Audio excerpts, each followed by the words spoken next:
Hey guys, welcome back to the Betar Project. I'm your host, Nick Betar. Very grateful for everyone tuning in and listening. Very grateful for today's guest as well, making the trip out in the rain. Tiarna, how are you? Good, how are you? Good. I guess thank you for coming out. I really appreciate Yeah, it. thanks for having me. The travel's a bit shit, but I'm here. That's the main thing. I guess we'll start off. What's something you're grateful for? Definitely my life. Yeah. That's 100%. I know it sounds like cliche or whatever, but with everything that's happened in my life, the fact that I'm still here is definitely a blessing.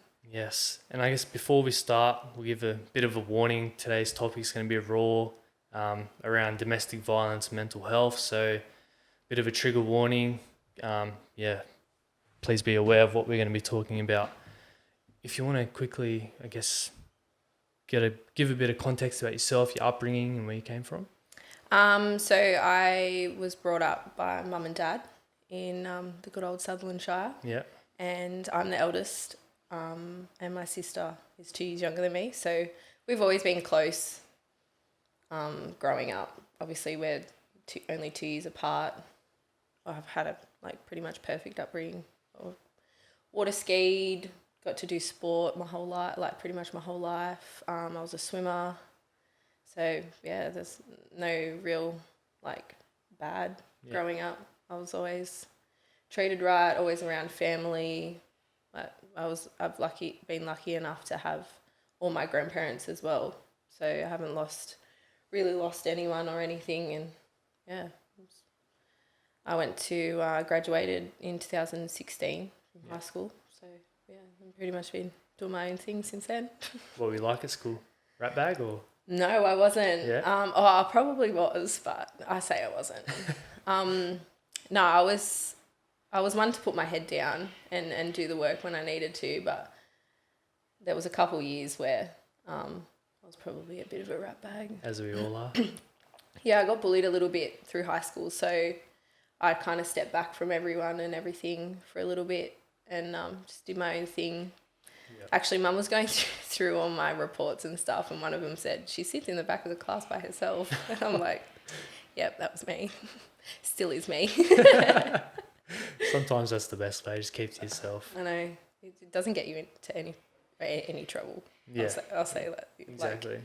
Yeah. And you did national swimming, is that correct? Yes, so I was swimming state to qualify for nationals when I was 12 or 13.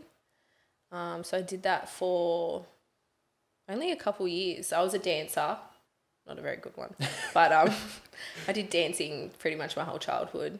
And then I got into swimming and really enjoyed that. I've always been a water baby, water skiing. As soon as we got the pool done at our house, I was the first one in it. And then I did that for probably 2 or 3 years. And then, I had heaps of physical issues, like your joints and your muscles. It just takes a massive impact. I was always tired at school because I was up at 4:30 in the morning to go do a 2-hour session. So I decided once I swam state, I think I did qualify for nationals, but I decided that I didn't really want to do it anymore. I was sick of looking at the bottom of a pool. That's a lot of pressure for, a teenager to get up that early and train. Yeah, definitely. And it was hard on, obviously, my mum.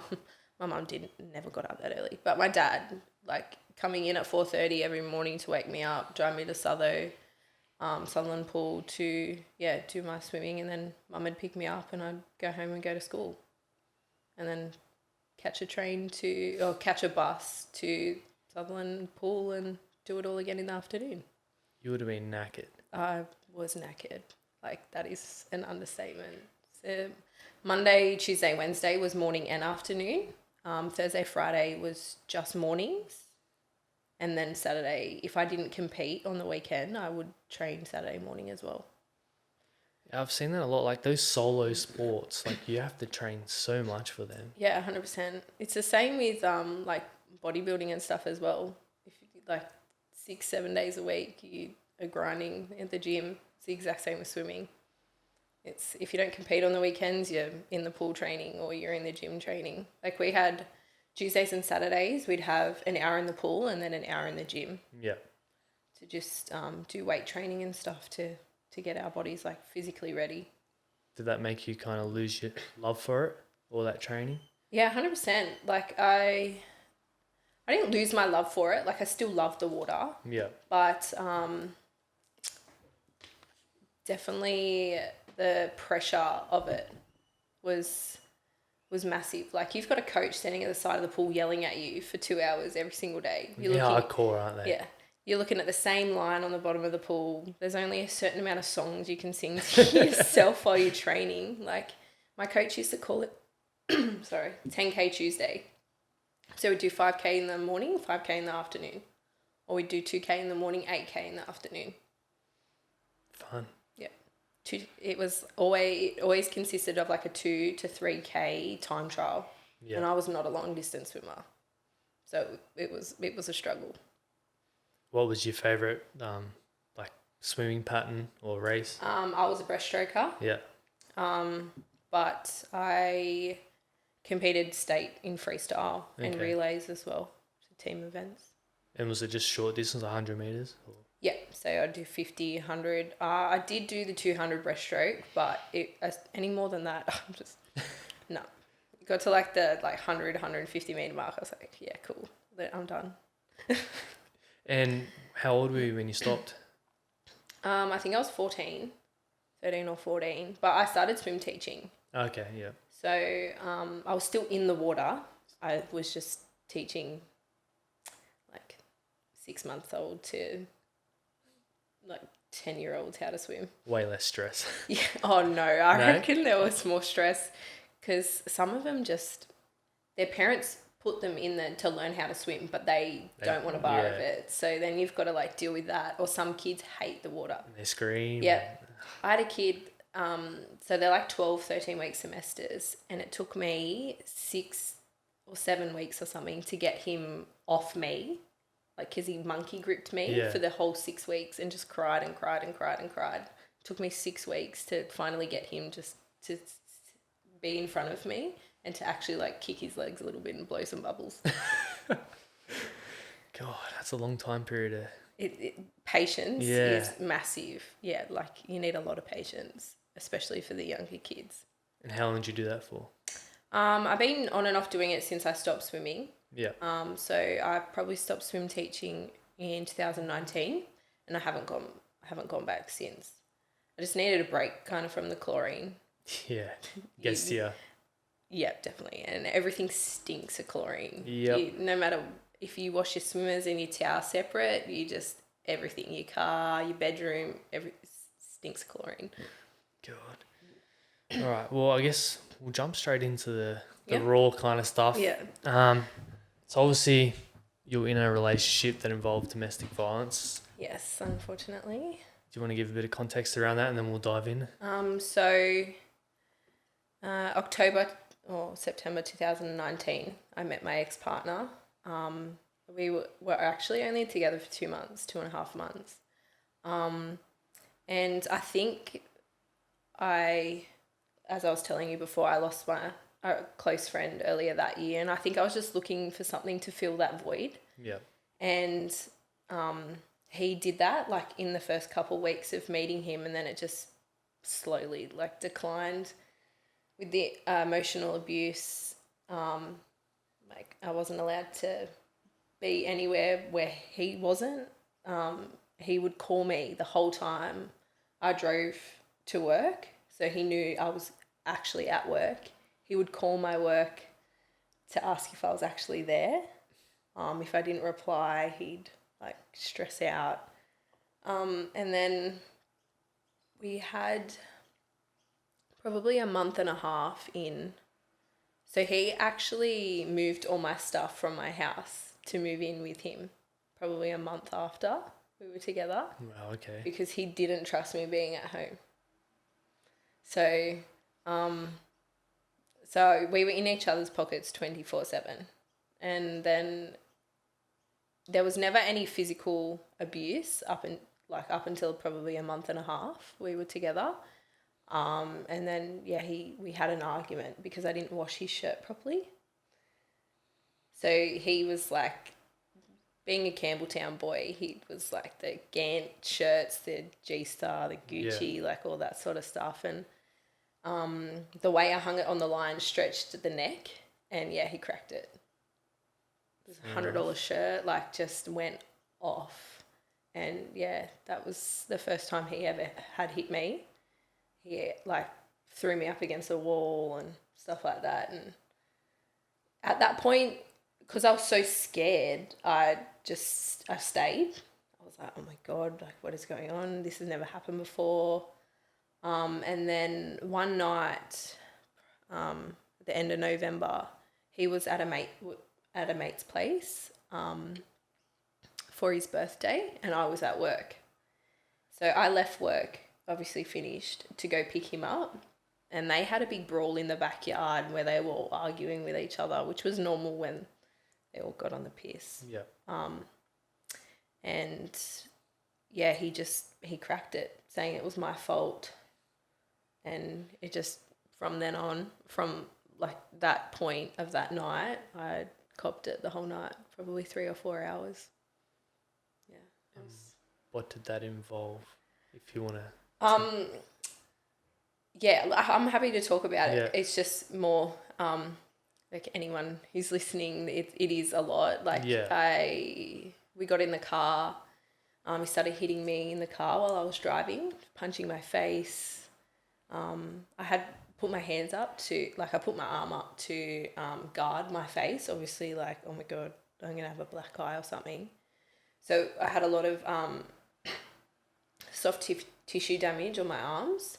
And then we got home and I was locked in our bedroom for 3 hours. He was hitting me, elbowing me, kneeing me, kicking me, pulling my hair, throwing me around the room. He had a cut on his face, and obviously being a student paramedic, he was like, you fix my face, blah, blah, blah. And if I didn't, like, I was shaking. So he could see I was shaking and he'd crack it even more. And then it just clicked that I was cheating on him with one of his mates. He threw me into a fan and I split the back of my head open. Threw my phone. I had a brand new phone, probably 2 days old, and he threw it at the wall until it smashed. Then he dragged me into the shower to clean all the blood off and turn the boiling hot water on. Who are you cheating on me with? And just went on and on and on. And he had a police baton in his room and he flicked that on me. I had that smacked on my leg, on my arm. Yeah, he fully drained my bank account. How much? I had like $2,500 or something. Okay. So like not that much, but it was a lot for me. Yeah. And then he stole my car. And then when he got in the car, he actually flicked the police baton at my windscreen, completely smashed my windscreen, and the lights on my dashboard like completely went too. Yeah.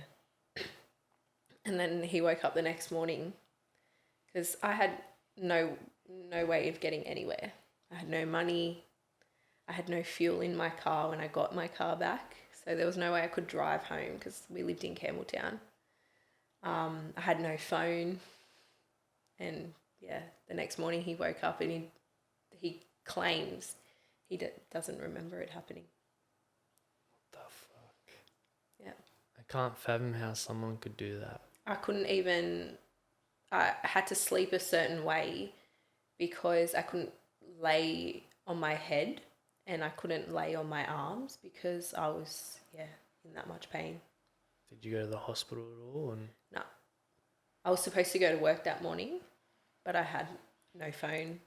And so my phone worked, but the screen was completely... So my alarm actually went off for me to go to work and I went to get up. And he cracked it, saying, you can't go to work like that. Get back into bed. Fuck. I don't know what to say. Yeah, it's massive because that morning he woke up not realising that he had done it saying that he was crying.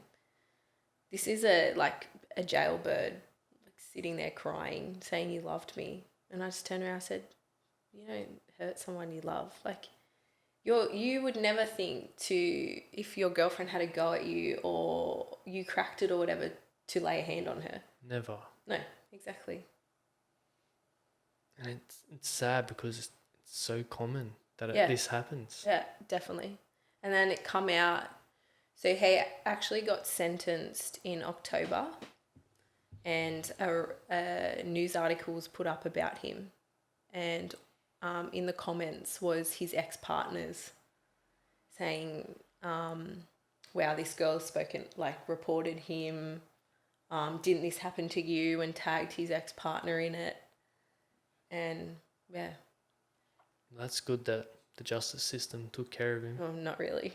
Not really, Yeah, but at least they've done something. Yeah, so he got, I think, 6 charges where I was the victim, and then he had 2 charges from the coppers on the day he got arrested, and he got 16 months.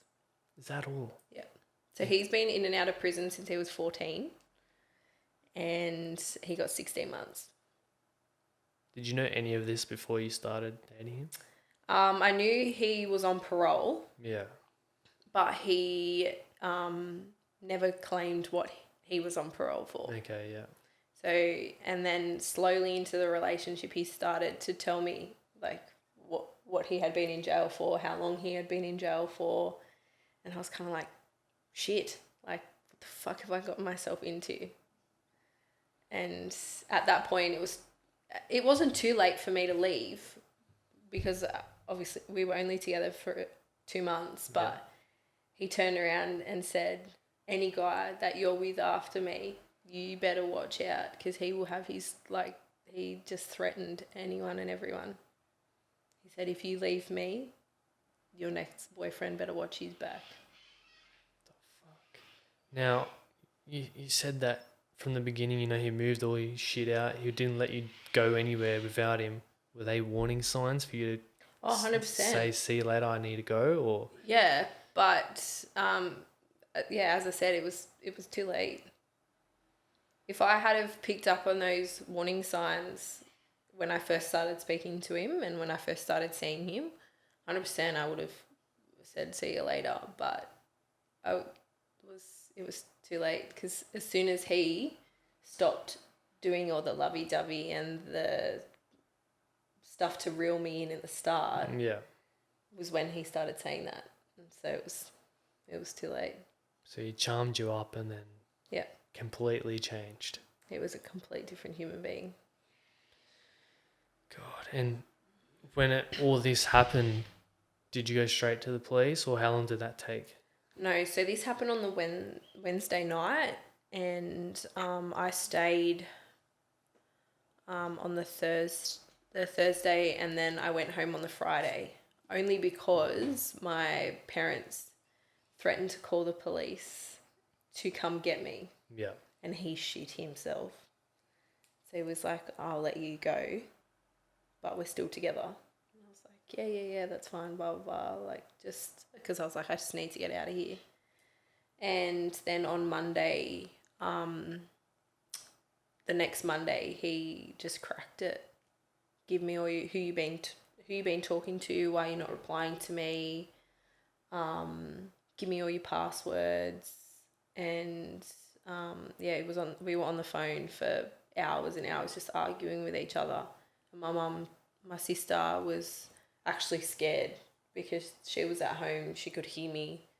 My anxiety, my stress was going through the roof. Like, I could feel my anger just building up, but what could I have done?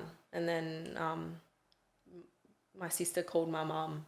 My mum come straight home from work and called the cops. The coppers wanted to speak to me. They called 000 straight away. Because he threatened to burn my house down. He threatened to put a bullet through my head and through my dad's head. My mum was like, enough is enough. Now, did you actually think that he would go to that extent and do those things that he said? I still to this day stress that when he comes out, he's going to put a bullet through my head. Yeah. I don't know if he would hurt my family, but I know, like, I stress now that because I put him in jail, put him back in jail, that he wants revenge and that he will end up doing what he said he would do. Because the first thing he said to me was, I'm going to make your life a living hell. Just you wait. That's fucked. Because now you have to live on edge, especially when he gets out, thinking he can come after you now. Yeah. So this was January last year that he said that to me this was 2 days before he got arrested because he was on the run for a month, like a month and a half. Yeah. So yeah, definitely, like he potentially gets out in May. That's scary. And that's scary, especially because I'm on placement as well for uni at that time. I'm like, well, what if I get put in an area where he has access to me, or access to my family? Like, yeah, I said no AVO is gonna stop him. Especially the AVO was only set for 100 meters. That's so stupid. 100 meters from where I work. Yeah. Any place I live, and my home address, so my mum and dad's address. So I could be living in Cronulla, but my mum and dad will still be protected at home. Yeah. I was like, so that means if I go to Miranda and he walks through Miranda, he can walk past me? My mum's like, based on this AVO, yeah, I think so. That's a joke, isn't it? I was like, are you kidding? I was like, I feared for my life.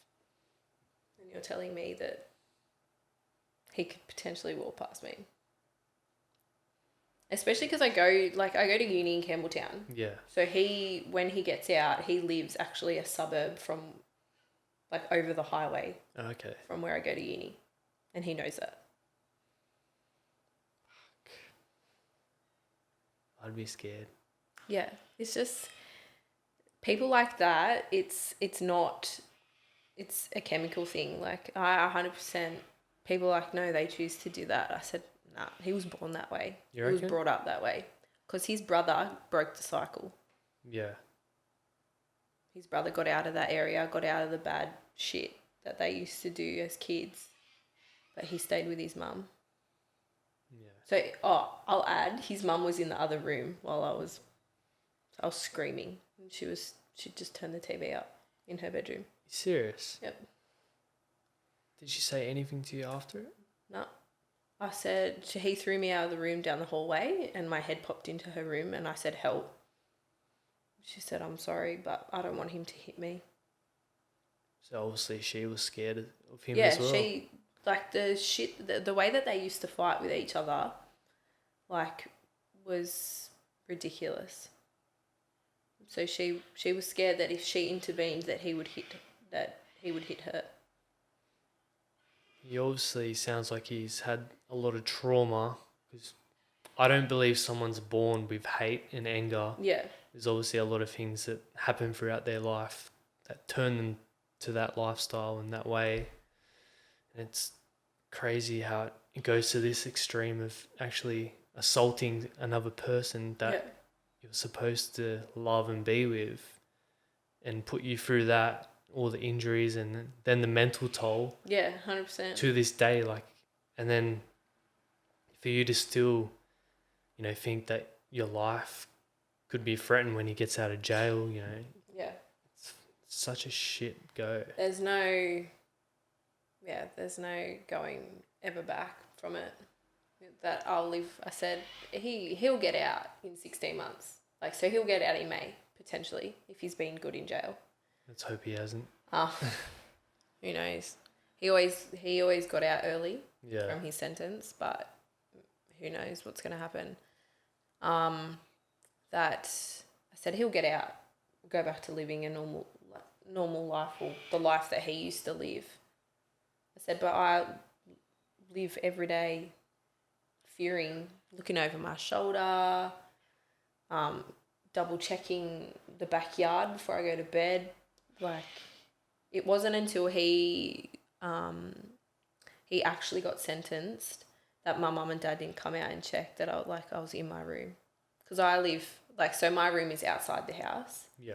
So when I first come back home, I had to sleep inside the house in the spare room. Obviously for my own well-being.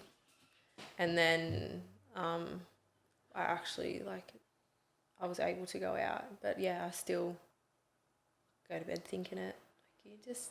I live with the mental impact of it for the rest of my life. But he gets out and he's like, man, that's what I was in there for. Oh well. And he just basically forgets everything that Yeah, happens. and then potentially goes back and does it again. Yeah. So he's actually got a girlfriend now.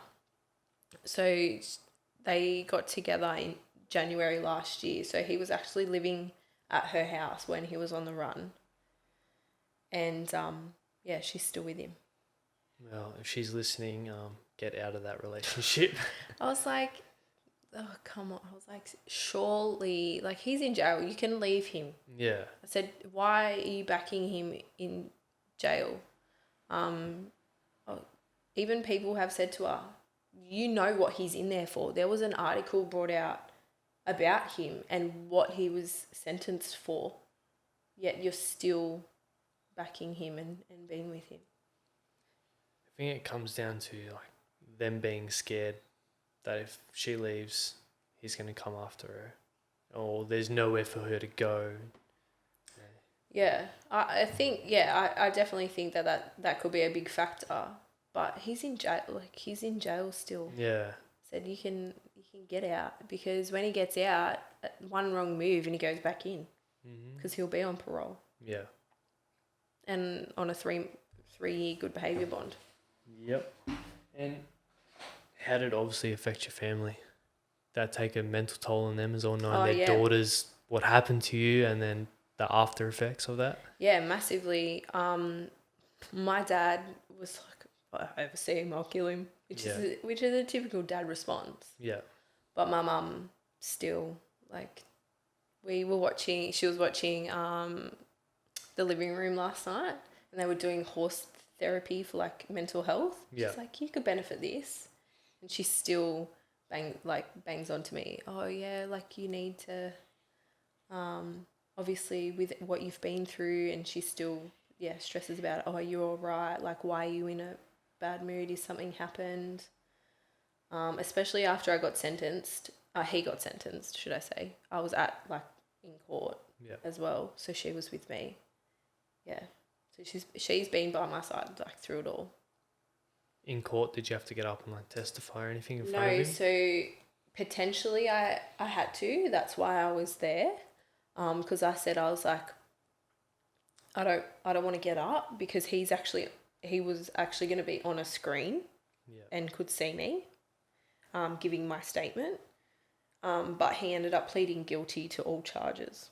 So I didn't end up having to get up, which was good in a way, but because he ended up pleading guilty, his sentence was less. Yeah. So he's smart in that way. Yep. Well, he's been through the justice system since he was 14, and he's now 24 now. So he knows the way around it all. 16 months will be nothing to him. No, nothing. Now, did you do any kind of, therapy or talk to people?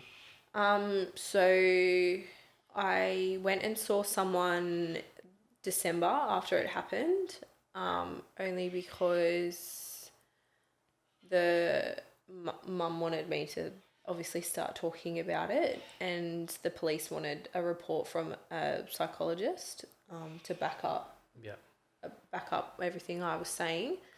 But to be honest, I actually hated it. She it was just a generic psychologist. She was lovely, but didn't understand. Yeah. And so it literally felt like she was just sitting there agreeing with me. Yeah, or I would say, oh, he did this to me, and she would repeat to me what he did. And I'm like, that's not helping me anyway. And then we pretty much ended it with her saying, oh, you're suffering from post-traumatic stress disorder. I'm like, no shit. Thanks for telling me the obvious. Yeah, some therapists have no clue. Yeah. So I haven't seen anyone since, but my mum has given me a lot of resources to obviously go look at, and there's actually in the Shire there's a women's domestic violence family centre that I could go to, and I think now I definitely will go reach out, because I think I've gotten to a point where I'm like, right, now I can talk about it. I can sit there and not feel like I'm being judged or anything like that now. Yeah, definitely. Did you feel like what happened to you at the time, did you feel like it was your fault that it happened to you? Oh, 100%. But that's just how he made it. Yeah. That's just how it made it come across. Like, oh my God, what have I done to make him think that I was cheating on him? Oh, what have I done like for him to do that? But that was just the emotional abuse of it all coming up to that. Yeah. Now I know that like it wasn't my fault. That someone hitting me isn't my fault unless I hit them. Unless I hit them first or whatever, then it's not my fault. And even if you did hit him, it doesn't, 3 hours of him abusing you, that doesn't. Yeah, no, it does not justify it at all. But it is a massive mental thing after it, because you sit there for months and months and months thinking, shit, like it was my fault.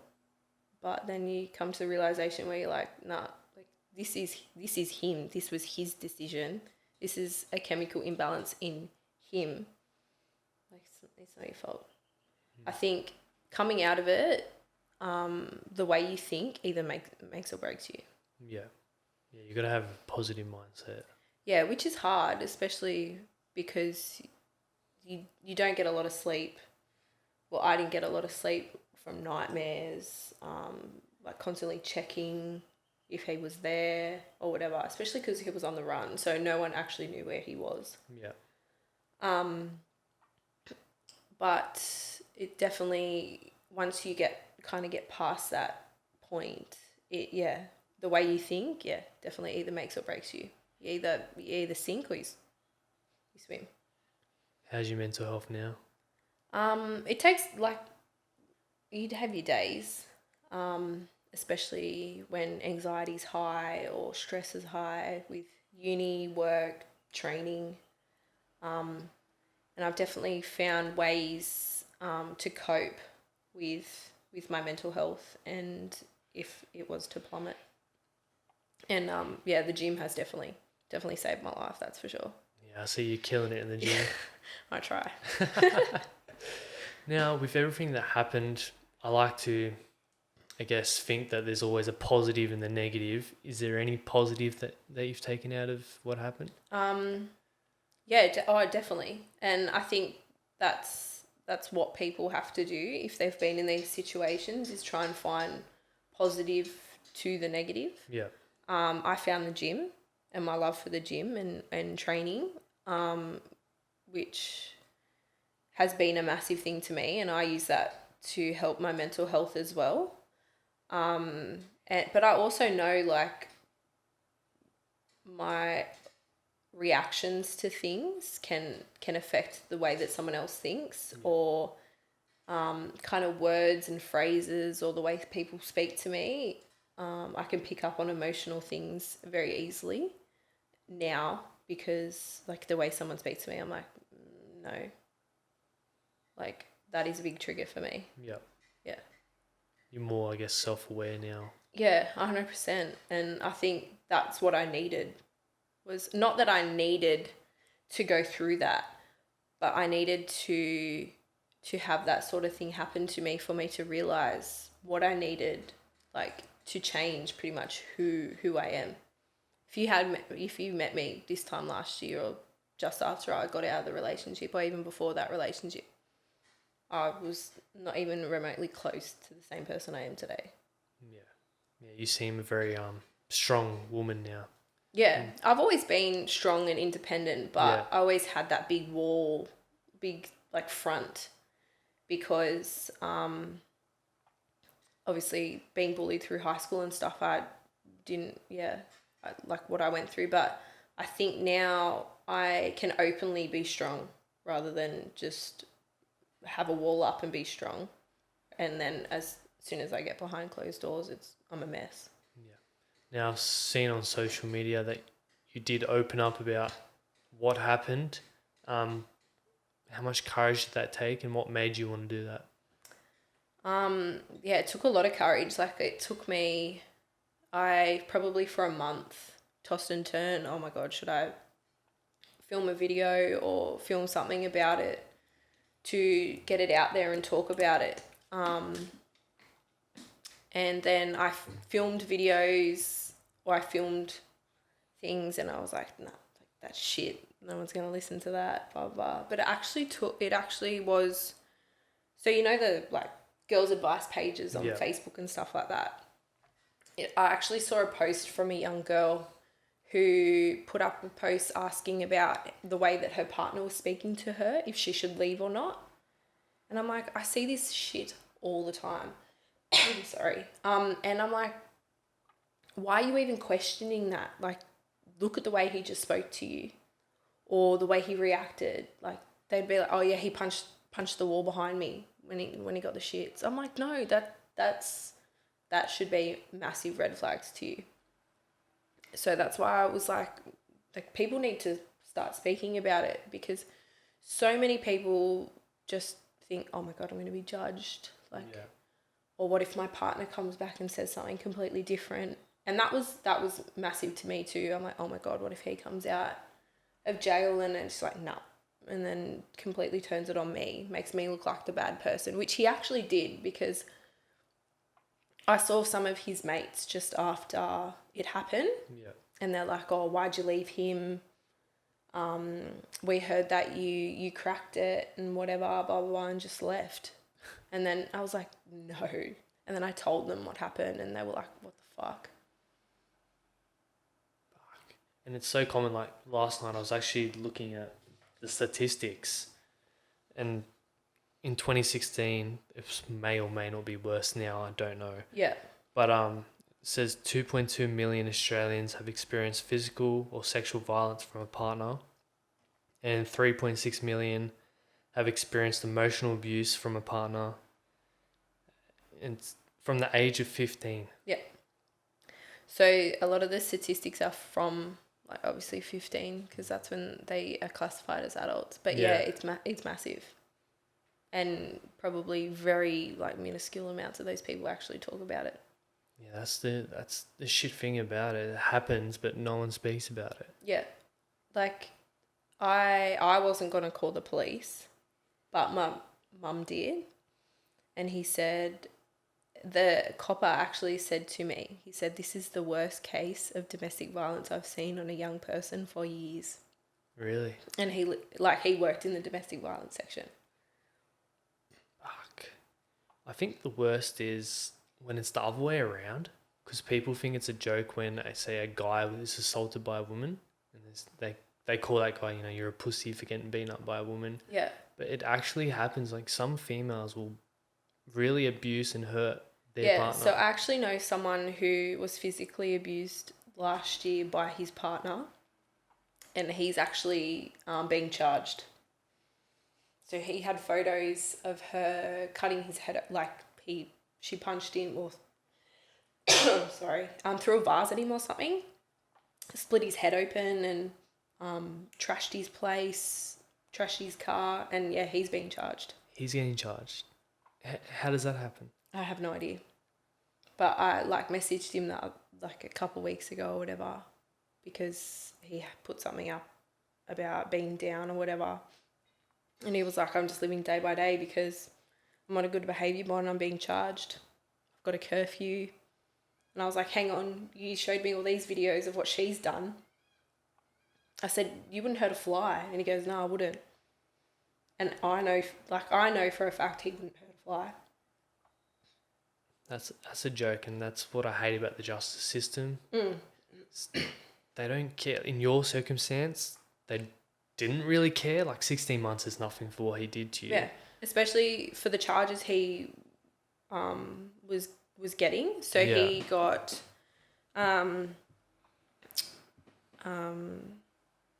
indecent assault resulting in grievous bodily harm, intentionally choked to cause harm, and damage of property and stuff like that. Yeah, and then the 2 extra police charges, and he only got 16 months. That's a piss take, isn't it? Yeah, pretty much. And then, as you just mentioned, the other way around, the guy gets charged when he's the one who got assaulted. Yep. It needs to be like an overhaul of the whole justice system, I believe. It's a joke. Yeah. Like, my mum works in family law, and Yeah. even she said it's a joke. It's like they just don't give a shit at all. No. And AVO only goes for 2 years as well. And then again, AVO doesn't do anything. As you said, 100 meters from your house, but if you go somewhere public, he can just walk past you. Yep, so goes for 2 years. My throat's gone funny. Oh my God. And yeah, if he breaks it, it's a $5,000 fine. Fuck. It's fucking nothing. And he will happily go back to jail. Like, he has. He since loves he was being 14. in jail. He gets fed, he gets a bed. Yeah.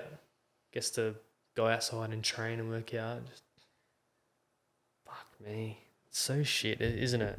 And what was the feedback you did get when you put that video out? Any negative ones? No, not from the video I put out. Yeah. It was just love and support. And that people were glad I spoke about it. But the article that they put up about him was, like, the comments was just put me in a massive rut, because it was like, well, what has she done for him to react like that? She should have done, like, she surely did something. Were these just strangers or people that knew him? No, just strangers. They just jumped to conclusions. Yeah. Pretty much. And that explains society and why, I guess, the justice system is the way it is. Yeah, like, after that, in the article and all the comments, I actually was like, fuck, maybe I shouldn't have said anything. Well, I know, it's great that you actually did open up, and I'm sure a lot of people will be grateful that you did happen, especially like his ex-partners and that too, that obviously he did that to them. Yeah. So they may have got a bit of closure knowing that, the word's out there that he does this, and then now you opening up on social media is going to help a lot of people. You coming out here today, doing this is going to help a lot of people as well. Yeah, so. I definitely hope so. And that was a big thing for me as well. Like, once I got over the strain of it, I was like, right, I can use this in a positive manner, and I could use it to push out for people to talk and push that. Is there any advice you would give anyone that's in a domestic violence relationship? Like, it's easy to say get out, but it is so much harder to but leave. Like, any chance you get, I know people will support you, people will back you no matter what, and definitely live by when you get out, the emotional and the mental, to swim, not sink. Yeah. Because as soon as you start sinking, that's when shit goes south. Exactly. And it is the easiest thing just to leave, but so many people don't. Because it's not easy. People think it is. Yeah. But it's not. Especially when you have someone who's manipulating you and then threatening your life. Yeah. Because they'll do it and then they'll go, no, but I love you. No, you fucking don't. Does that also come to, say, the person that's getting abused being insecure with themselves and thinking, there's no one else out there for me, so I need this person to... I definitely think that's a big factor as well. but yeah, it's hard. Like, especially if you've been with them for a while, you're like, but he does love me. Yeah. Or she does love me. No. Someone who loves you doesn't hurt you. Exactly. Doesn't cause you emotional or physical pain. Exactly. Because you mentioned before, you know, he kind of filled the void after what happened with one of your friends. Yeah. So that's a reason why you kind of picked up at the triggers, but you still stayed. Yeah. Because you needed that person there to fill that void. Yeah, I needed that extra like love because I had lost that from that person. Yeah, it's hard. But yeah, as I said, you know, I'm grateful for you coming here and opening up today. It's going to help a lot of people. I hope so. That's a big thing to me because it needs to be spoken about more. It sure does. And that's why I do this podcast, you know, the crush stigmas around these topics. Yeah. Because no one talks about them, as you said. No, not at all. And I read out the statistics, you know, how bloody common it is, and it happens every day, every hour. Yeah, but you hear 10, 15 of those people talk about it. And then when it is spoken about, it's not taken seriously. No. And that was my biggest thing. I was like, she's just agreeing with me. Like, she doesn't care what's happened to me. It's shit, but thank you. I really appreciate you coming on. No, thank you for having me. Now, let's dive into, you're a bit of a gym junkie now. Yes. And just a bit. It helped you, I guess, deal with what happened. How often are you training every day? So 6 days. Yeah. And then I have one rest day, which I'm supposed to not do anything, but I will go for a walk, or I'll do some cardio, or I'll be at work for like 8 hours, so I'm not always on my feet. Where do you work? Nutrition station. Okay. So I work just under where I train. Oh, nice. Yeah. Easy. Easy, yeah, to an extent. And then we obviously said Drew's your PT. Is that every session that he trained you? So it was once a week. At the last couple of weeks, I haven't been able to train with him. But yeah, he's still like supporting me with my food and my training and stuff as well. But I know enough now to be able to do my own training programs and to do my own food. He just tells me areas I need to build up. Yeah. And yeah, as you know, he's fucking brutal. It's just that's a whole nother level of like pain. Yeah, he's good at what he fucking does. Oh yeah, 100%. Yeah. I've never met anyone like him, that's for sure. Now, you said you wanted to compete. Yeah. Was it October you said you were looking to compete? October, yeah. And that's bodybuilding, yeah? Yeah, so I'm hoping for IFBB in October. I'm not 100% set on it, so don't like quote me that I'm actually going to compete because I have actually really been liking powerlifting. Yeah? So when I train with Drew, I normally train legs, and we will do my squat lift and try and build up my numbers through that. Well, you did say 100 kilo squat. That's pretty strong. Yeah, so my PB is 110 for 2. A very dodgy second rep, but we'll count it. So I do like let's chuck as much weight on the bar and see if we can push it. Why not? Yeah. I mean, after it, I'm like, holy shit. But you'd feel so fucking good though. Oh yeah, the endorphins that you get is just like, I'm a female at like 65 kilo body weight and I've just lifted 110 kilos. Like, what the fuck? Fucking beast. No, people say that. I'm like, no. Like, one of the chicks that I follow on Instagram that I actually has wanted me to get into powerlifting. She just did a mock comp at home because she lives in Victoria. And she 150 kilos. And I was like, 110 kilos looks like piecemeal effort. But then again, once you start training, if you were to go that direction, you train for it, you get those numbers up for sure. Oh yeah, I hope so. But I just don't like deadlifting. Yeah. Do you sumo or conventional? No, I don't at all. Oh, you don't just... No. I do Romanians. Yeah, so the RDL, Yeah, RDLs. But yeah, I don't do any other because when I started training with Drew, he was talking about how it would widen my waist, and obviously if I was to compete, you don't want that. Yeah. So yeah, deadlifts were completely thrown out the window. Well, bodybuilding's a whole new level as well. Like dropping to that low body fat, Yeah. that's crazy. Yeah, like I'm doing a 6-week cut at the moment. Yeah. Just to see what I've built underneath to then go back into a bulk to before I compete.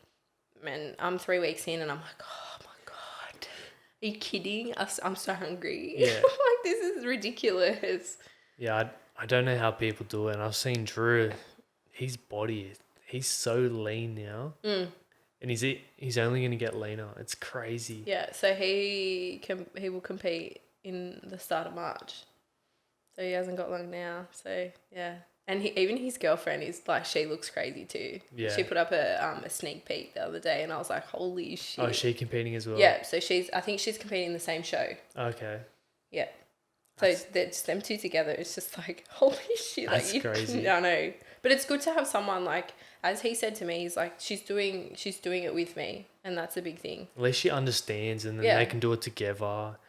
And then, if you were someone who wasn't competing, and they're eating Maccas while you're eating your chicken and fucking rice. That's what I was like, oh my God, what? Like, I come home to my family. Like, my mum cooked my grandparents' spag bowl and sweet chicken curry the other day and banana bread. I couldn't hold back. Oh, I walked in the kitchen. I was like, you've got to be shitting me. And she's like, what? And I'm like, spag bowl, banana bread are one of my two favorite things, and you've just cooked them and I can't eat them. All those carbs though. How beautiful. I'm no carb Monday to Friday, and then I get carbs on the weekend. You let loose? No, I don't actually. All I crave is oats and crumpets. That's a shit I friggin' know, cheat meal. I know, but I'm like, no, I need to be good because I've got so many things coming up after my cut. That's why I did the 6-week cut now. Then I'm like, okay, I'll just eat them then. Well, at least you have self-control. I'll give that to you. Oh, to an extent. Like, I would sniff it. I'll be like, fine, give I won't. Just give me a whiff. Give it a lick or something. Yeah, but yeah, no, it's weird because I used to have 80 grams of oats before I went to bed when I was on my bulk. Yeah. And that's all I crave at the moment is my oats with my Freddo frog. That's cute. Let's put it on the table. Do you find it hard to bulk? Like, you're naturally a skinny girl. No, I'm not Are actually. you not? No. My jeans are definitely not Okay. not a skinny look. I have the jeans of like the smaller waist and the bigger legs. Yeah. But yeah, it's not skinny, that's for sure. So I find it so hard because I'm naturally skinny, and to bulk up, it's so bloody hard. yeah, see, I didn't really struggle. Like, I struggle when my stress is high because I don't have an appetite. Yeah. But my peak of my bulk, I was on 3,000 calories, and I could easily get it in. See, I love eating, like if the food's there, but because I'm so like busy working or doing other stuff, I just push food to the side and forget about it. Yeah, I'm the same. Or it takes me like an hour to eat something. Like, I'll be doing uni work and I'll have breakfast in front of me. So I just have like eggs, egg whites and bacon and stuff. And it'll take me like 45 minutes to eat a plate of breakfast because I'll be doing some uni work, or then I'll get on a call and then I'll do something else and then I'm like, shit. And if I have to cook, I'm like, nah, I can't be bothered. Yeah, I'm kind of the same. But the air fryer has saved my life. How good are they? I'm like, what is this machinery and why is it so good? Don't have to stand there, just chuck it in, Yeah. put the timer on, and So I cut up, like, weigh out my chicken and then cut it up and then put it in like little foil parcels and then chuck it in the air fryer, and I'm like, there's 4 days of chicken done in 10 minutes. awesome. I know. So That's easy. sweet. What is your actual favourite cheat meal though? When you do let loose? Oh, I'm a big sweet. I'm Yeah. a fiend for sweets. Like, anything sweet, like anything sweet food. But like donuts, ice cream. Nutella donuts? Yeah. I love them. Oh, like, I could go to Baby Star. Could smash like a full pot of ice cream, Nutella pancakes, anything. Tell you what I eat lately? just normal vanilla ice cream, tons of Milo on top. Oh yeah, that's my dad's like favorite thing, like ice cream and Milo. Yeah. No, I love Ben and Jerry's cookie dough Yeah. ice cream, or the Peter's like it's like caramel swirl or something, Okay. and then you heat up like a chocolate hot cross bun or something. And Oh. then, I love hot cross buns. Like Easter is my worst time of the year because I'm like chocolate hot cross buns. Yeah, ice hot cream. cross buns are good, aren't they? Yeah, or pizza. I'll go for pizza. What kind of pizza? I'm a very simple girl. Meat lovers? Yes, or just cheese, like Okay. just a margarita. No pineapple? Good. Who I know. puts pineapple? I know. I saw a pineapple on a burger the other day. I'm like, no, it doesn't go on No. anything. I rip that off anything I Hot see. pineapple is disgusting. I don't even eat pineapple in general. Oh really? No, don't like it. I mean, I do to an like.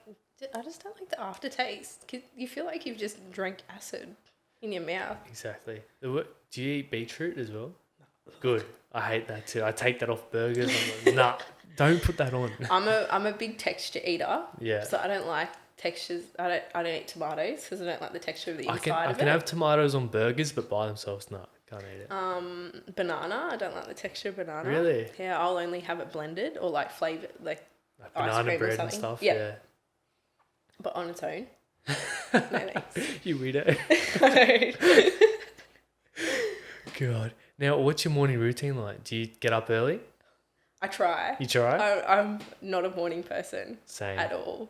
So my alarm will go off at like 6:30 if I'm not working. So the cafe opens at 7. Yeah. So my alarm will go off at like 5:30 on those mornings. But if I'm not working or I start later, my alarm will go off at like 6:30, 6:45, and it's like, holy shit, I need to get out of bed. I need to go to uni work. Crawling out of bed. But I used to be a bartender, so I'm a night person, Yeah.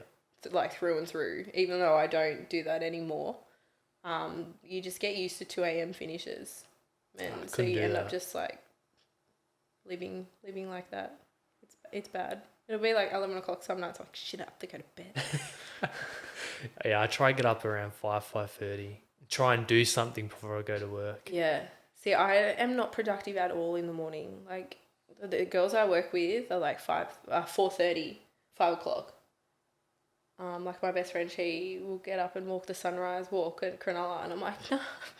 I got up once for her. I was like, nah, I ain't doing this again. If it's good weather, I'll get up early and go outside. But if it's like this now, raining, I'm like, nah, I'm staying in bed. Yeah, especially during summer, like it's easier to get up early, but I still struggle. Yeah, winter's the hardest. I'm like, nah. Yeah, I'll I'm just like get up and go straight to work. I'm productive at like 2 o'clock. Once it hits like 2 o'clock in the afternoon, Yeah. that's when I'm good. Are you a coffee girl or not? I tried to cut it Yeah. out because the caffeine was affecting my sleep. But yes, no, I'm more energy drinks. Like pre-workouts and stuff? I'd rather grab like a mother or something than have a coffee. But yeah, I will drink. I'm a caffeine, like it's bad. I can't have caffeine. It just doesn't go well for me. Really? I'll stay awake for so long. Oh no! See, my caffeine tolerance is so high. Like I could have pre-workout, a coffee, an energy drink, and I'll still like be able to have a nap.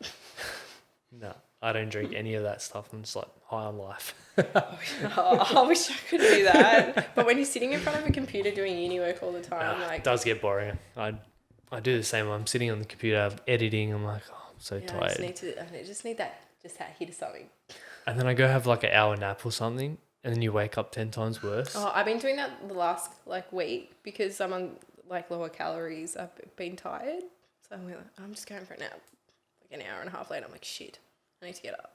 And then you don't sleep that night. Yeah, it gets to like 11:30. I'm like, oh, God. Like I train at 6 o'clock at night. You'd think I'd go home tired. I couldn't train at 6 o'clock. So busy at that time. Oh yeah, like Monday through to Wednesday, you walk upstairs and you go, holy shit! I've never seen so many people. Like, The other day, I was eyeing off a machine while I was finishing my last set, and the person on it left, and I was like, always the way, damn it. isn't it? You have to like completely move your session around, and Yeah. I hate that. I hate change. I hate having to do things different. So Yeah. I'm like, God damn it. You got your program, you're like, you need to go in this order, Yeah. and you change it up, you're like, fuck. I know. I don't know what to do. I'm like, no, now this exercise doesn't feel right. You're like a I haven't fish done out of water. Because I haven't done that first, but I'm doing this now, and I'm just, I can't do it. Your gym's big, isn't it? Yeah, it's pretty big. I used to train at Body Fit, so that is 3 levels. Yeah. So going to Golds obviously is it's a really good gym, but it's obviously a lot smaller than Body Fit. But yeah, no, it is big for like where it is. It's more it's in pounds. So I constantly look at the chart, like stand there looking like a retard, looking at the mirror like, okay, so if I need 15 kilos, what pound dumbbell do I need? Isn't it roughly double? 30 pounds is 15 kilos, something like that. Yeah. Or is it the other way around? I don't know. A 45-pound plate It's 20 kilos. is 20.4 kilos. Yeah. Bloody Americans. Only because when I did my 100-kilo squat, I had 4 45-pound plates on the bar. Yeah. And I was like, okay, right, I know that's 100 kilos. Yeah, see, my gym's small, so I have to go at times where it's not packed. If not, I will not get a piece of equipment. Where do you go? Just up the road here at Anytime Fitness. Oh, yeah. So it's just a small little gym. Yeah. The mountains don't have big gyms, which sucks. But I know, it would be hard. It was the same when I lived in Port Macquarie. When I did my first year of uni up there, all the gyms were tiny. Like I trained at Anytime in Port, and it was like a room as big as my house. Yeah, they're not big. I'm like, so you're going to chuck all treadmills, all cardio, and all weights into this tiny little, It's crazy. Now, do you do any sort of personal development? Do you read it all or? No, I actually don't have the patience to sit and read a book. Before Drew, I was with Emily King, who's a WBFF pro. Yeah. And I told her obviously about my story when I first started training with her, and she asked me to listen to podcasts when I go on walks. So I kind of did that, but I've look at my training as a big thing like that. I journal as well. That's good. But yeah, I don't have the patience to sit unless I like the book. Really like, but then I'm like, I bet you there's a movie about it. Yeah, the movie's always better. Yeah. Yeah, I'm a big podcaster. Like I listen to a lot of podcasts. Yeah. So you don't listen anymore, or no, if there's I do. a good one, you'll listen? Yeah, if there's a good one, or I look at it and I go, oh, I would definitely benefit from that. Like I've listened to Drew's and Kyle's podcasts. Gets me through the 20 minutes on the stepper. Yeah. Which is brutal.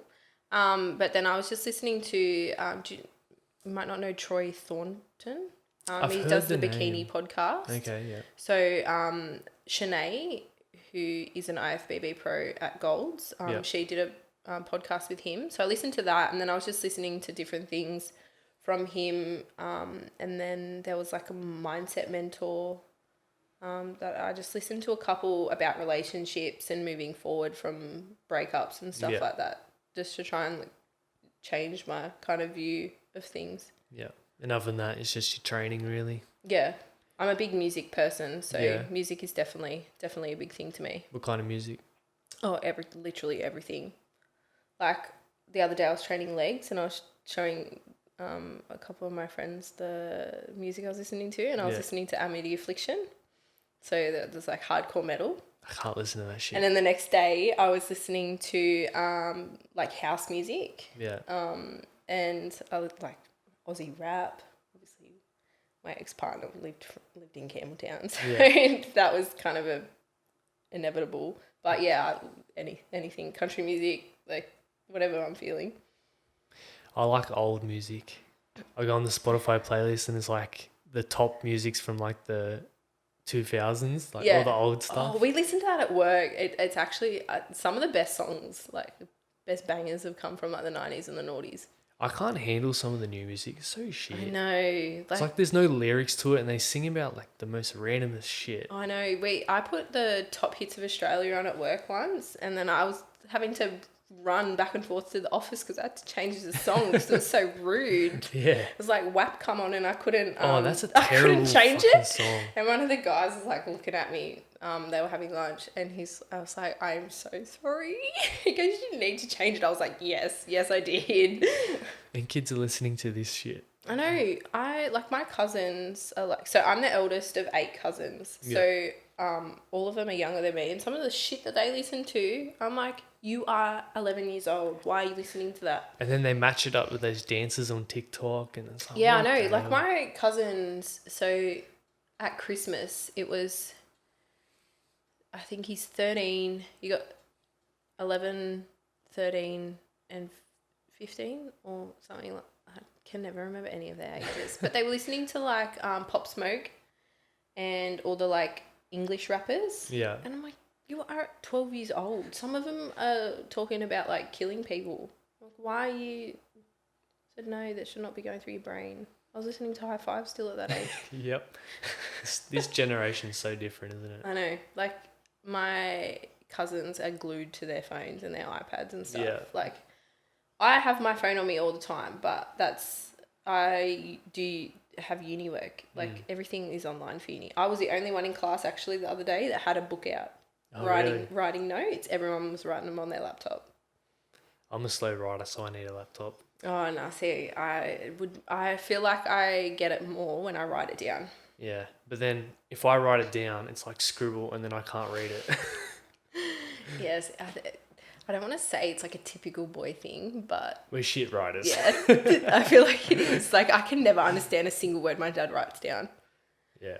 But yeah, I have always been like I need to print it out and highlight it and write notes around it rather than just having it on the laptop and typing it out. But now with all the readings and stuff they give us at uni, I struggle big time with keeping up writing all my notes out. Yeah, you So would. I've had to start doing some of it on my laptop. Yeah. What are some of your hobbies besides training? Oh, not a lot really. Eating oats. Eating oats. I don't eat oats anymore. Oh, Unfortunately. yeah, that's all right. No, I do a lot with mum. So Yeah. my mum's just started an 8-week fitness challenge. Oh, So I've that's been awesome. showing her like my fitness pal, and I come home and she showed, oh look how many steps I got today. So she'll show me, and yeah, so I do a lot with my mum. And my dad's just had knee surgery, so he's been home a lot too. Yeah. So I'm a very home person. I don't really go out and do much. I feel you. I'm the same. It sounds bad, but I like it to some extent. Like obviously I go on Instagram or whatever and see people out and about, and I'm like, oh, I wish like it would be good. But then I'm like, no, I would probably get out there and be like, fuck this, I want to go home. Yeah. I feel like it's overrated, like going clubbing and all Yeah. that stuff. Especially because I have my social anxiety is really bad. Yeah, I get So, that too, yeah. That's why I sit on my own in class. Like Yeah. I'll sit in the corner or whatever. So going out, I'm like, oh my God, like I don't really like want to do this. Let me just go home. Yeah. So family is big to me Yeah. because we do everything. Like we go water skiing, camping. Like I've been water skiing since I was 3 years old. Yeah, we always we went down to Lake Conjola over Christmas. Oh, nice. So yeah, so I always just do shit with them. Yeah. Sometimes it's the best way to just do it. Yeah. Hang out with family. Especially because my nan's got late stage dementia. Yeah. So we help my grandfather quite a lot as well with going over and seeing her or taking her out of the house and doing things with her. Yeah. Now, you mentioned social anxiety. Did you have anxiety coming here today? Oh yeah, like I was Yeah. sitting in the car like, holy shit, what am I about to do? I messaged Drew, I was like, I'm fucking shitting myself. Oh, And he really? goes, once you start talking, you'll be fine. Yeah. And I'm like, yeah, but it's easier said than done. You're a PT, you're out there all the time. But yeah, he's the same. So it was good for him to just be like, you'll be fine. Yeah. So Don't worry. I had anxiety too. And I'm the one fucking interviewing you. yeah, no, it's bad. It's hard for me, like, because I'm naturally introverted as well. And that's why I started this, to get out of my comfort zone. It's like, fuck it, I need to make change in my life. Yeah, 100%. But I get so nervous before episodes because, meeting someone new for the first time, it is scary. Yeah, at that's times. me. Like, oh my God. Like, meeting my ex's or friends, I was like some of them try and talk to me. I'll just reply. And he's like, why are you being so fucking rude? And I'm like, 'cause I actually don't want to talk to anyone. Yeah. But yeah, someone's always like, why are you going to be a paramedic then? Like, how are you going to be a good one if you've got social anxiety? And I'm like, it's different. Yeah, you got a job to do, Yeah, it's different. But my preceptor actually gets warned about my social anxiety. So they'll just sit and talk until I get out of my kind of comfort zone. Yeah. Which is a good thing. Yeah. I find being naturally introverted and social anxiety, we don't really do small talk well. We're more of a deeper conversation. Yeah, 100%. Like, I would much rather sit there and talk to someone at 2:00 in the morning about why aliens are in the sky or something stupid like that than to just be like, how was your day? Yeah. Oh, yeah, how was your training session? Yeah, good, thanks. Yeah, I can't do small talk. It's just so awkward. I know. And then it gets to a point where you're like quiet. It's Yeah. like, cool. Yeah. If I'm going to talk to someone, it has to be about something, and then on a deeper level. Yeah. And I think that's a big thing I struggle with is people don't want to push past my social anxiety. Like, you might find it as well. But once you get to know me, like, I will talk your ear off. Yeah. I will be the biggest dickhead you've ever met. Yeah. You're a totally different person. Yeah. Like, when I'm out there, like, I'm just like shy. If you know me, I'm the biggest child. Like, I'll be such an idiot. Yeah. That's me. Like, I will sit there and just talk and talk. And sometimes I'm like, oh, you can tell me to shut up. Whereas people don't, like, I think people don't have the time sometimes for people like us with social anxiety. They don't want to push past that barrier and get that, like, barrier away to get that other side of you. Yeah. So that's why I just like, well, I'll just sit at the back of the class. Yep. If someone wants to talk to me, okay. Yeah, it's hard. Like, I'm reading a book at the moment about, like, introverts and stuff, and we're living in an extroverted world. Yeah. And you're expected to be extroverted in every area of life. Yeah, 100%. Like, there's so many. Like, my best friend is the biggest extrovert you've ever. Like, she has massive social anxiety, but she's so open and out there that you would never have guessed it. And that's just the kind of society is that introverts are like, oh my God, why are you like that? We just process things different, and as you said, we're more on a deeper level and deeper connection. People don't understand that. No, because not a lot of people are like that these days. They don't want to delve into that extra layer. And they're like, what's wrong with that person? Yeah. But really, kind of, what's wrong with you? I've had so many people say to me at the gym, oh, I thought you were a bitch. And I'm like, no, I just keep to myself. Yeah, you get that persona of like, oh, she doesn't like anyone. No, yeah. She doesn't want to fucking talk to anyone. Yeah. Like, what kind of person? She thinks she's too good for everyone. I'm like, no, I actually just don't want to talk to anyone. I'm just fucking scared. Literally, I'm just like, I'll put my headphones on and go. And then someone's looking at you and like, face away. I'm like, no eye contact. Why are you looking the at other me? direction. Yeah, it's hard for people to understand, isn't it? But it's good that we can connect and we understand each other because we're the same. Yeah, basically. pretty much the same person. That's why it's like, I can like talk to you like as Yeah. in depth as possible because you get what I'm saying. Yeah, and that's what I do love about podcasts because it's not small talk. It's actually on a deeper level, which is awesome. So I love it. Now, you may not have thought about this before, but I guess what is your why? Like, what's your why for life? Getting out of bed every day. What's your purpose? Oh, it's a deep question. Yeah, that's like the next few questions really are pretty deep. It really is deep and meaningful. Yes. I've always been someone who wants to use what I know to help others. So obviously being a paramedic is a big thing to that. But I would definitely say the person I lost last year, in 2019, definitely I don't want to yeah, I don't want to like, what is it, like be negative, like in that negative persona of I don't want to fail him kind of Yeah. thing.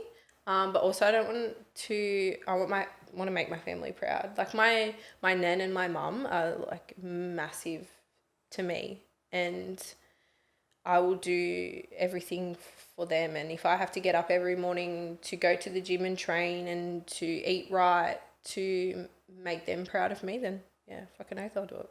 Yeah, exactly. That's just like me. You want to make your parents proud of you. Yeah. And also, you want to be proud of yourself and what you've achieved in life. Yeah, 100%. Like looking back at everything I've done throughout my life, it's like, wow, holy shit. Like, yeah, I am proud. I have come that far. The worst thing is regret. You don't want to get to 80, 90 years old. You look back at your life and you're like, fuck, what did I do with my life? And Yeah. have regret. 100%. Like even now, I never went out when I was 18 or 19. I always worked. So Yeah. as soon as I turned 18, I started working as a bartender. So I had Fridays, Saturdays, Sundays at the pub. So I never went out. And even now I look back and I'm like, shit, like maybe I should have gone out. Maybe I should have done that. Because I would be able to experience those things that all the younger people like have. Like I'm only 21, so I'm still young, but Yeah. I'm kind of out of that party stage. But I was never in that party stage, so that's kind of something I do regret. But I feel like my auntie is 40 and she is still in the party scene Oh, really? for sure, and she's got 3 kids, and I'm like, well, maybe that's my calling later on. Yeah. That I'll meet a big group of people like her friends, and that's what we do. Like, It'll be more exciting then. Instead of when you're young, you just get on the piss and you act like idiots. And yeah, do stupid Yeah. shit that you end up being like, what the fuck have I done? Yep. Yeah. See, I never did any of the clubbing stuff at all. So to some extent, I feel like I kind of missed out. But then I'm like, that's not me though. Like, Yeah, no, I'm the same. I had more important things to do at that time. Yeah, I'd rather go earn some money than to spend it all at I know some one night at the people Dream. like $500 like in one night. I'm like, do you know how much money that is? Especially being a bartender, Yeah. I see it like massively. Like 18, 19-year-olds who are like second year apprentices, third year apprentices, blowing their whole wage on Friday nights, going out to the pub. Like the money they put in the pokies, the money Yeah. spent on drinks, or they're just like, yeah, rounds on me. And I'm like, you've just spent $100 on 10 people. Yeah, and it's like, imagine if you saved that and put that towards, a house or whatever else, Yeah, 100%. It'd be a totally different story. It's crazy. Now, my next deeper question, I guess we'll start with this. Where do you see yourself in the next few years? Obviously, you're paramedicine and competing and stuff like that. Yeah, so I'm hoping that, obviously to compete in October, and then finish my degree next year. So in the next year will be when I finish. So I'm fingers crossed that I'll get a job. We hope so. Yeah. So I'm wanting to go overseas, obviously with my degree. Yep. The UK and Canada at the moment love Australian paramedics. Okay. So I'm hoping to be able to go over there. That'd be a great life experience. Yeah, definitely. Just even for like a year or a year and a half or whatever, to just experience it, to be able to travel and do those sorts of things would be really good. But I'm a big wannabe mum. Oh, yeah? Yeah, it's bad, but yeah, that is a big thing to me as well. How many? I want 3. 3? Yeah. Yeah, 3. I'd love 3 boys. No girls? No, I just like, I don't know. I feel like I'm not the dancer mum. Like, can you imagine me rocking up to a dance studio? I've got blue hair and tattoos. Like, yeah. You'd be the coolest, mum. But also I know what I went through in high school, being bullied and being the introvert, and I'm like, I know females, like, it sounds really bad, but females cop it a lot more than what males do. Yeah. That I wouldn't want my daughter going through that either. But yeah, at the moment it's just work. This work. Obviously, not having a partner or anything, you can't really think about, Yeah. think about that. I was going to ask you, how everything that's happened, how has it affected, I guess, your dating life? Yeah, massively. Like, I still stress out, like, the way someone reacts or the way someone speaks to me. I just end up apologizing Yeah. because I'm like, I don't want them to react the way. And I think that's a big thing of also why I need to finally now go and speak to someone, is to get past that.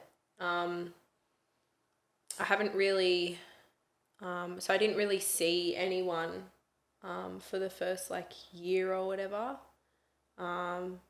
just because I didn't like, someone tried talking to you or whatever, and I was like, oh, no thanks. Yeah. And then kind of got back into it, and then met someone, and I'm just kind of like, it's hard emotionally, because I'm like, oh my God, are they going to react the same way as him? Are they going to do that? Like, are they going to speak to me badly? How are they going to react if, like, I don't, so say you do something I don't like. Yeah. It'll take a lot for me to tell you, because I get stressed that you're going to react the same way that he used to. Yeah. So you still have that thought in the back of your head. Yeah, that fear that everyone's kind of going to be like that. And I know that no one, like, it's very rare to have someone like that, but it's still there in the back of your head. Yeah. Well, hopefully you can overcome that eventually and I have hope a happy so. family and 3 boys. 3 boys, yeah. Who knows? I could end up being like single with a bunch of cats.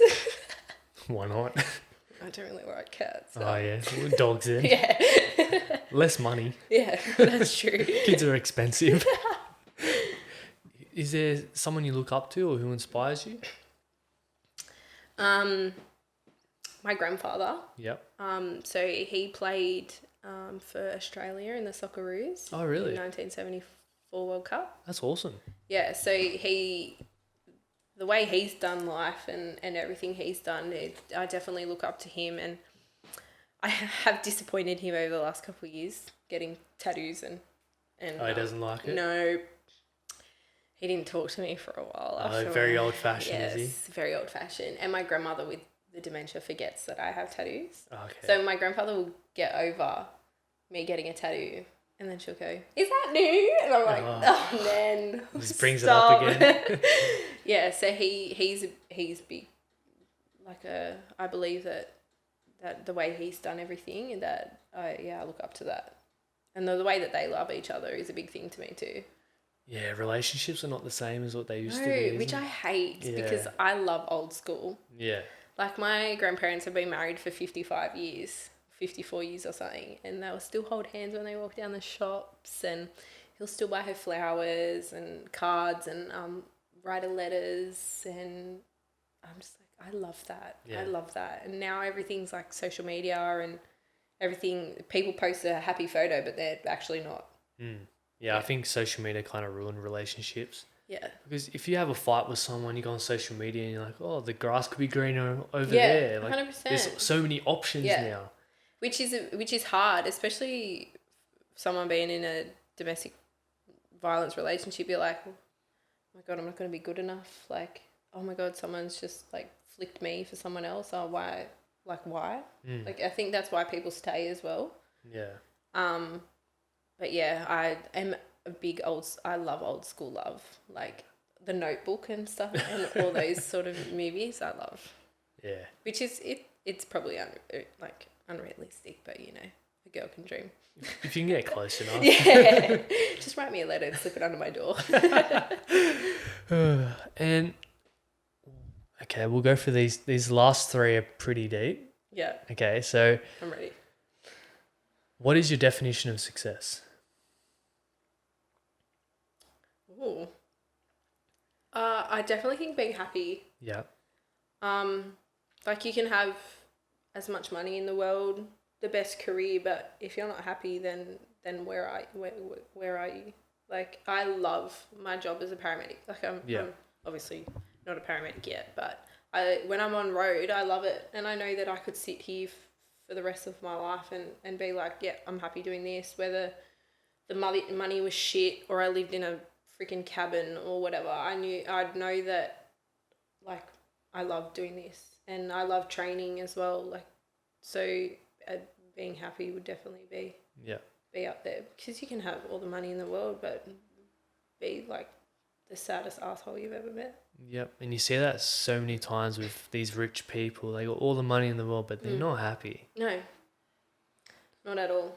Like, you could have billions and billions of dollars and literally go buy whatever you want, but like, if you're not succeeding or doing what you want, then where is that? Where is the happiness in that?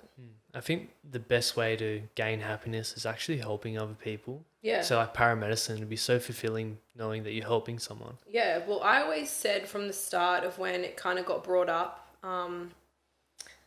when I needed to start thinking of a career, was to do something that I used my knowledge and what I know to help someone else. Yeah.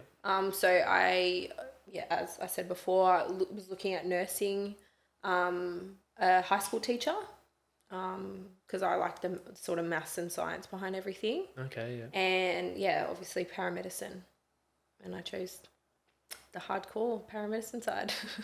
Yes, and as we said before, you just need to get a job now. Yeah, I just need a job. Fingers crossed. When your time's up on this earth, when you're all done and dusted, what would you like to be remembered for? Oh.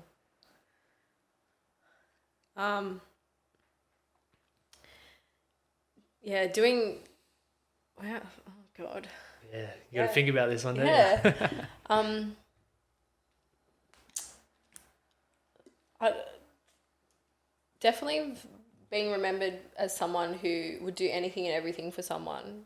Like, I am someone who would drop anything for anyone. If they needed me, then that's what I'd do. And that's kind of part of being a paramedic is help, being like using what I know to help someone, and definitely being that person that people can go to. And Awesome. use that, kind of that help for other someone, like for that other person. That's awesome. Well, I think we'll wrap it up there. It's been about nearly an hour and a half. Yeah, I just looked at it before. I was like, shit. Yeah, we've been chatting away. I guess quickly, where can people find you on social media and that? So my Instagram, that's pretty much all I use. Yeah, all. Yeah. Is just Tiarna_Jade 12. Yeah, I don't go by my last name, so everything is my name. Awesome. Well, thank you for coming up here, talking about what we've spoken about. It's gonna really help a lot of people, and I'm grateful for you coming up. Yeah, I hope so. Fingers crossed. Thank you for having me. Like, as much as I was shitting myself on the way up here, like, I'm glad I done it. That's awesome. Well, thank you all for listening. If you enjoyed this episode, please remember to like, share, and subscribe. If anyone's going through domestic violence, please reach out for help. Message Tiarna or myself. Our inboxes are always open. So please reach out. You don't have to be stuck in domestic violence relationships. You can get out. So thank you all for listening, and we'll see you guys in the next one. Cheers.